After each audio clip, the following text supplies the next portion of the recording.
Isso aí. Olá, pessoal do Brasil, Estados Unidos e Europa. Eli Boda com mais uma podcast Conversa entre Educadores, celebrando 15 anos de publicações. E hoje eu estou aqui com a professora Andréa. Ela tem um trabalho internacional muito legal e hoje ela vai estar conversando um pouquinho mais conosco. Tudo bem, professora Andréa? Tudo bem?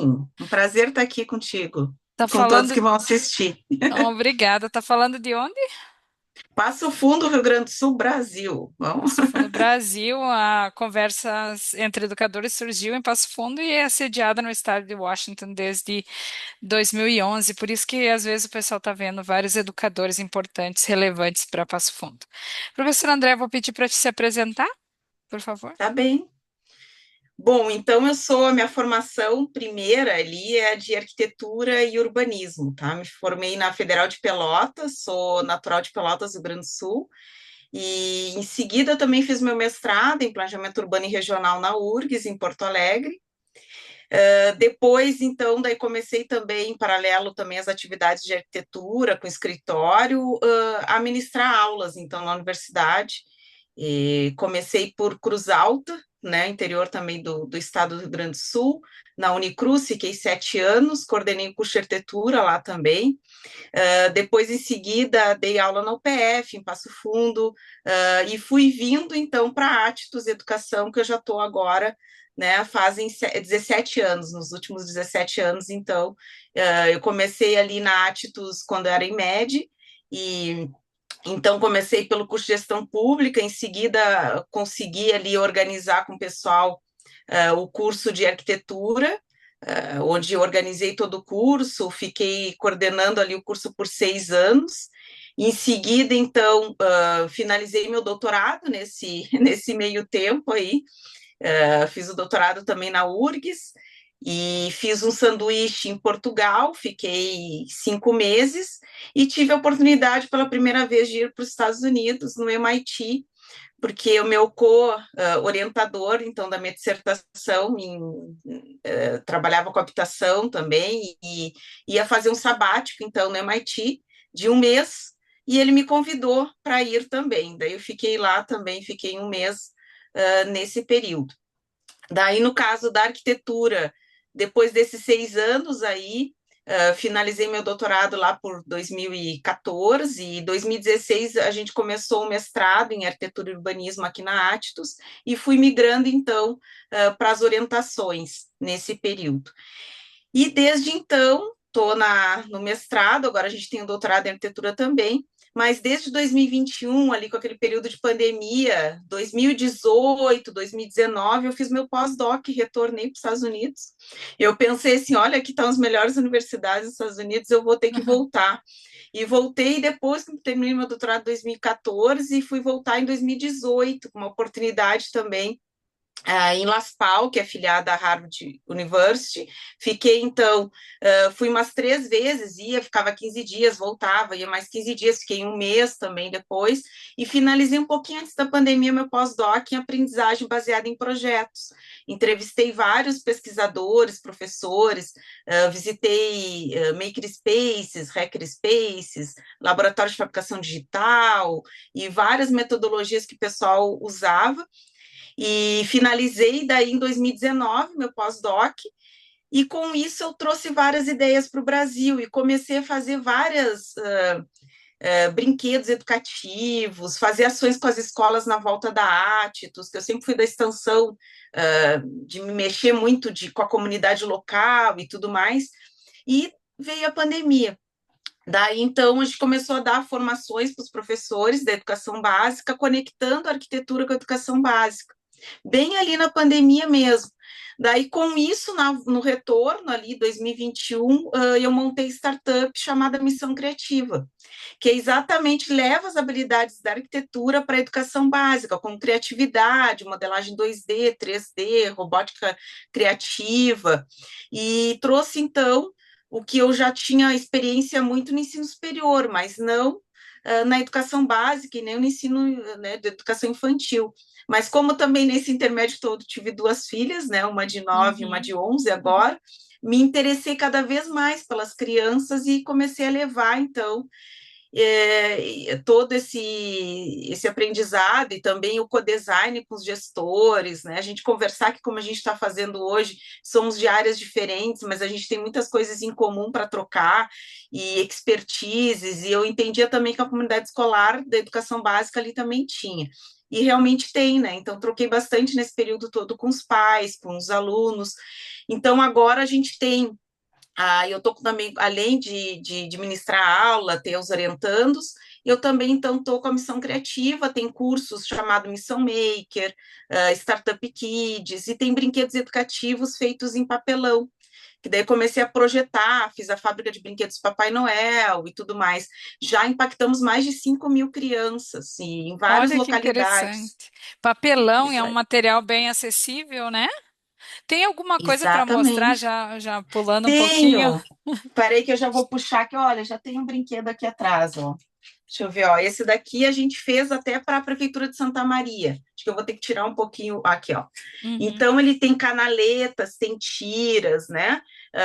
E eles vão montando e vão desenvolvendo várias soft skills, que seria foco, resiliência, ao montar o brinquedo, porque é difícil botar o palito, erra um buraco, tem que contar também. Ele tem muito de STEAM também, que é ciência, tecnologia, engenharia, arte e matemática.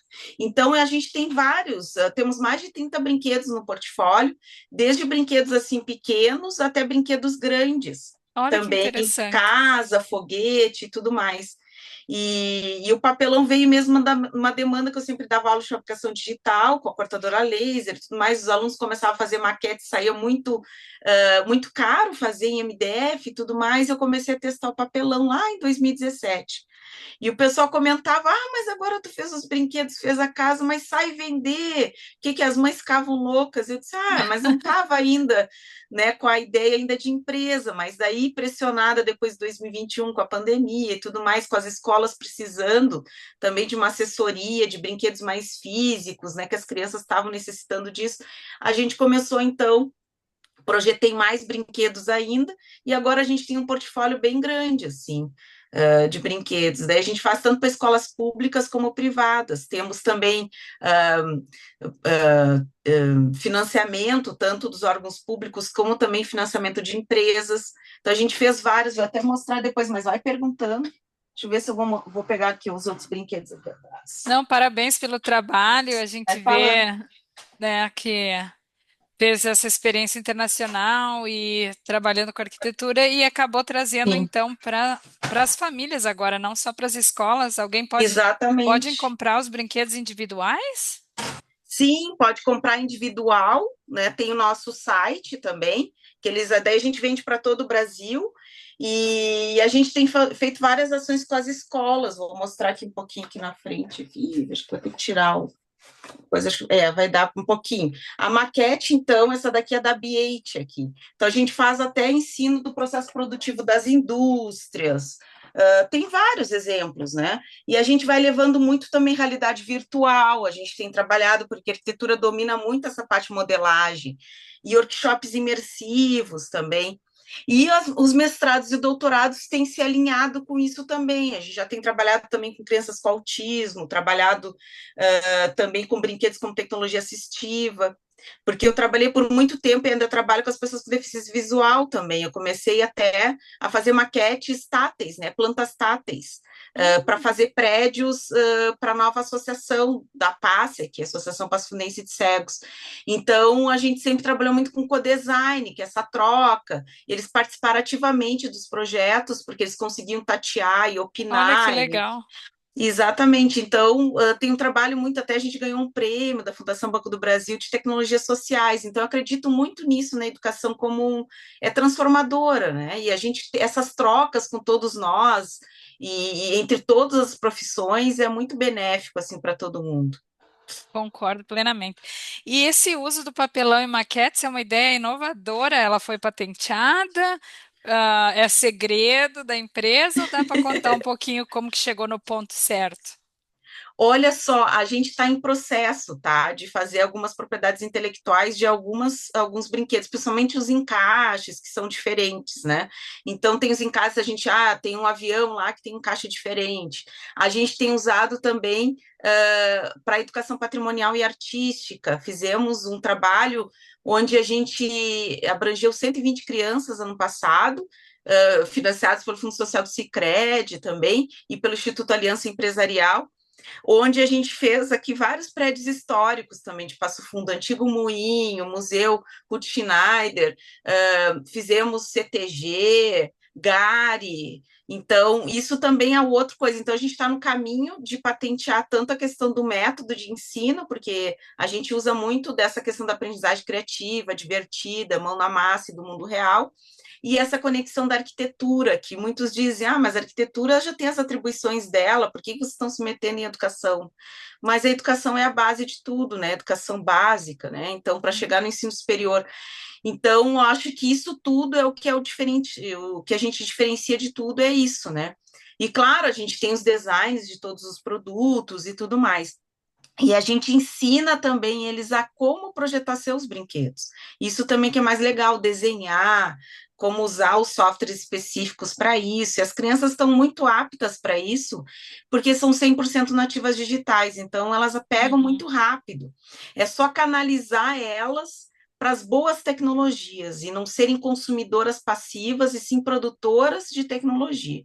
Então, isso também é um caminho que a gente tem tomado com medo muito do excesso de telas, né? Que as crianças também estão ficando muito só receptoras de conhecimento e não produtoras. Então, a gente está muito nesse caminho também de ensinar ali e conduzir elas com as melhores tecnologias. E é aí que entra a missão criativa, né? Para ajudar na Exatamente. criatividade. Muito legal a informação. E se alguém quiser contactar, professor André, como que faz? Sim. A gente pode pegar no Instagram, missão.criativa, é só buscar no Instagram. A gente tem nosso site também, que é missãocreativaedu.com.br. Então, ali tem todas as informações, dá para nos chamar pelo direct, pelo WhatsApp, e a gente tem sempre postado também. A gente está com um grupo também chamado Famílias Criativas, um grupo do WhatsApp, também que é bem interessante, mas lá tem um link lá no nosso Instagram.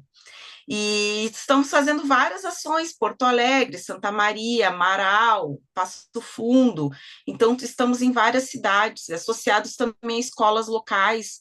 Então, a gente ministra os cursos dentro das escolas e tudo mais, né? E é isso daí. Mais outras tecnologias que a gente tem trabalhado na arquitetura, né? Que é a realidade virtual, aumentada, programação de linguagem gráfica também a gente trabalha bastante, fazendo plugins para construção civil. Então, tem vários caminhos aí que a gente tem desenvolvido.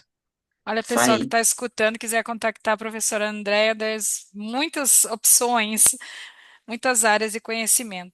E também produção intelectual, né? Como que foi, como que está a sua publicação? Participou de vários livros das conversas entre educadores? Conta um pouquinho Isto. da produção intelectual. Até o mais recente do livro que a gente participou foi com uma ação com as professoras mesmo, que a gente começou ali várias tecnologias que a gente trabalhou e a gente fez durante a pandemia. A gente deixou os kits nas escolas, as professoras pegavam, levavam para casa e a gente trabalhou com robótica, trabalhamos com fabricação digital, trabalhamos com Scratch, trabalhamos com várias ferramentas ali e funcionou muito bem. A gente retratou nesse artigo que foi publicado no último livro, né, que a gente fez ali com vocês. E também a gente tem publicado todo ano, e também em congressos. A gente tem tanto publicado na área de educação, como na área da arquitetura. Então, a gente tem uma média aí de sempre, no mínimo, umas 3 publicações aí em revistas qualificadas. Então, no meu Lattes também tem vários caminhos ali para acharem ali as publicações, mas a gente já publicou exatamente todo esse. Foi desde 2013 que a gente trabalha com as pessoas com deficiência visual, então já tem várias publicações, tanto em inglês como em português. Também temos publicações, então, dessa parte das crianças também, do curso Missão Maker, como é que a gente trabalha. A educação patrimonial, agora a gente está num seminário de história, inclusive, que a gente está esperando ali para mandar o artigo final, já fomos aprovados no resumo. E fora todas as publicações assim para o público em geral, então, porque a gente tem trabalhado tanto com as partes mesmo da publicação científica, né? A gente tem o CEP, tem o Comitê de Ética, tem os parceiros que a gente trabalha para fazer as publicações científicas, mas a gente entende também que a gente tem que ter outros caminhos para chegar na comunidade em geral. Então, por isso que a gente tem bastante ativa nossas publicações no Instagram. Então, a gente usa o Instagram, o LinkedIn, usamos o nosso grupo também do WhatsApp para disseminar vários tipos aí de várias dicas possíveis aí para as famílias poderem desenvolver as habilidades em casa dos seus filhos. Então é Olha que isso. interessante. E, professor André, dessa multitude de áreas de trabalho, dá para contar um momento assim que marcou a tua carreira até agora? Desde que começou esses projetos, teve algum momento assim que te... Olha só, pergunta difícil, vários, né? Mas eu vou, acho que vou ter que dizer vários momentos, tá? Mas os mais recentes, é as crianças dizendo que por que que a escola não poderia ser assim todo dia, que ela queria, não quer ir embora da sala, né, fazendo as atividades, e a gente tem trabalhado muito junto com as escolas nesse sentido, né, de fazer uma retroalimentação deles com a gente, nós com eles, e incentivar as crianças a cada vez mais a aprender e buscar o aprendizado. Então, eles dizem, adoram, né, que queria que tivesse aula todo dia, né, isso é muito motivador para nós. Então, isso é uma das coisas outra também em Santa Maria, ano passado, que uma professora falou que duas crianças não paravam quietas na sala de aula, e que no workshop imersivo que a gente fez, foi a primeira vez que ele viu as duas crianças criarem e ficarem focadas, empenhadas em fazer algo super legal. Fez uma máquina de reação em cadeia que juntava com outra, que juntava com outra, ele ficou todo o tempo fazendo aquilo ali, muito focado e concentrado, e ela se admirou com aquilo. Daí eu cheguei à conclusão, né? A gente não pode. Tem muitas crianças com muito potencial, é só achar as ferramentas certas para isso. E outra coisa que me marca muito na carreira é uma das coisas foi o prêmio que a gente ganhou em 2021, que foi um prêmio nacional também. Foi, me arrepio até agora, que foi, né, passado no YouTube, ao vivo para todo mundo, eles dizerem então que a gente tinha ganho esse prêmio nacional. Então, isso também, a premiação foi muito legal. E outra terceira coisa, né, esse grupo de crianças então falando isso, e professoras, né, a questão das premiações, e também recentemente eu ganhei um prêmio também, que fiquei entre as 70 empresas no Empreendedoras Tech, só de mulheres. A gente está trabalhando muito fortemente também empreendedorismo feminino, que é muito importante, então é uma outra questão que eu pego muito. Então, as premiações, isso, e eu acho que é o mais importante, que me dá mais orgulho, ver os ex-alunos, né, sejam do ensino superior ou os pequenininhos agora, tendo sucesso na carreira e sendo felizes na carreira que escolheram. Isso é o que mais me deixa feliz, assim, tu vê assim, agora mesmo eu estou orientando uma aluna minha que foi do TCC, né, TCC da graduação, quase 17 anos atrás, e agora ela está fazendo Uau! doutorado orientando comigo, e ela está com uma carreira super legal, né, está concursada no IFE, no Instituto Federal, tem tem uma outra ex-aluna que é secretária de planejamento numa prefeitura, outro aluno que é coordenador de um programa de mestrado e doutorado. Então, assim, outro aluno, agora recentemente, ele é contratado numa grande construtora e trabalha com design paramétrico, trabalha com um monte de coisas que a gente montou ali juntos ali na dissertação. Ele entrevistou várias pessoas também internacionais e ele está super bem agora e feliz também. Então, assim, vários, né? Mais dois orientandos também que trabalham aqui em Passo Fundo, home office, mais um para a Austrália e outro para a Áustria, e foram reconhecidos, né? Através, até que a pesquisa começaram pelo LinkedIn e conseguiram também essa colocação pelo LinkedIn. Então, isso, assim, me orgulha bastante, assim, ver que a gente está trilhando carreiras de sucesso, né? São ótimos e se usaram desse aprendizado todo para impulsionar essas carreiras. Isso é o que acho que mais professor, né? A gente é professora.